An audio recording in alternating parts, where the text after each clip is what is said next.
عيد كبير، لحمة في كل حتة، صوت تكبيرات وريحة فتة طالعة من الشارع. أيوة، إحنا دخلنا على عيد الأضحى.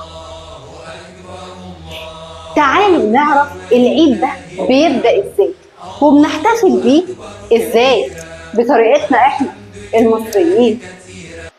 يلا بينا يلا بينا. Stop. ازيك يا جميلة؟ اهلا بيكي في برنامجنا شنطة فاشن رودانيا ستايل مع نهال رشا. عيد الاضحى مرتبط بقصة سيدنا ابراهيم عليه افضل السلام، لما ربنا امره بذبح ابنه سيدنا اسماعيل وفداه بكبش كبير، ومن ساعتها بقت الاضحية سنة بنعملها كل سنة، بس طبعا بطريقتنا احنا اللي فيها لحمة ولمة ومغرفة فتة ما تعرفيش تهربي منها.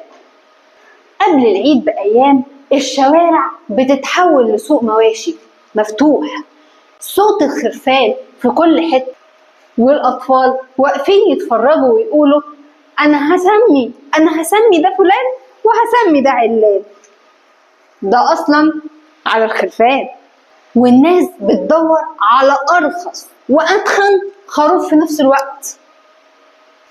طب وفي البيت؟ لا، البيت ده تنظيف لا محال، بس كمان لبس جديد وتجهيز سكاكين، بس مش للقتال لا، ده للفتة. يلا بينا نعدي على يوم وقفة العيد اللي هو يوم عرفة.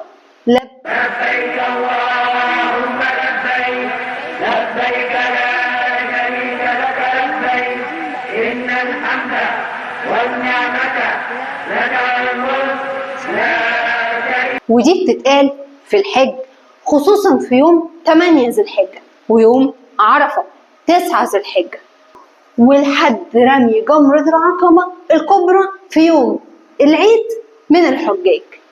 ندخل بقى على يوم العيد نفسه، تكبيرات العيد في كل جامع ومسجد، بتحس ان الجو فيه رهبة وفرحة في نفس الوقت.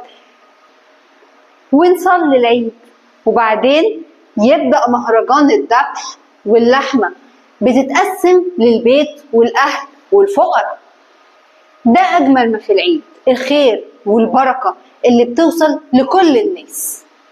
أكل العيد المتعارف عليه ومعرفش ليه، أول يوم كبدة ضاني متشوحة بالسمنة البلدي، تاني يوم فتة ولحمة غرقانة في شوربة وتقيلة جدا، تالت يوم بقى عزومة عند خالتي أو تيتا ولسه مش عارف هرجع منها ازاي. الناس بتحتفل بالأكل وكل طبق معمول بحب وبلمة. مين فينا مستناش العيدية؟ كل الأطفال بيلفوا على كل عم وخال وياخدوا الحلاوة اللي غالبا بتتبخر مع أول يوم في البقالة. طب والكبار؟ دول بقى بيستمتعوا باللمة والضحك وريحة العيد اللي مفيش زيها. عيد الأضحى مش بس لمة وفتة، ده فرحة وصلة رحم وبركة. كل سنة وانتم طيبين وعيدكم مليان ضحك ولمة وقلوب دافية. ما تنسوش تتابعونا على رودانيا ستايل www.rodaniastyle.com وعلى الانستجرام والفيسبوك @rodaniastyle. ولايف is a party, dress like it. Bye. Stop.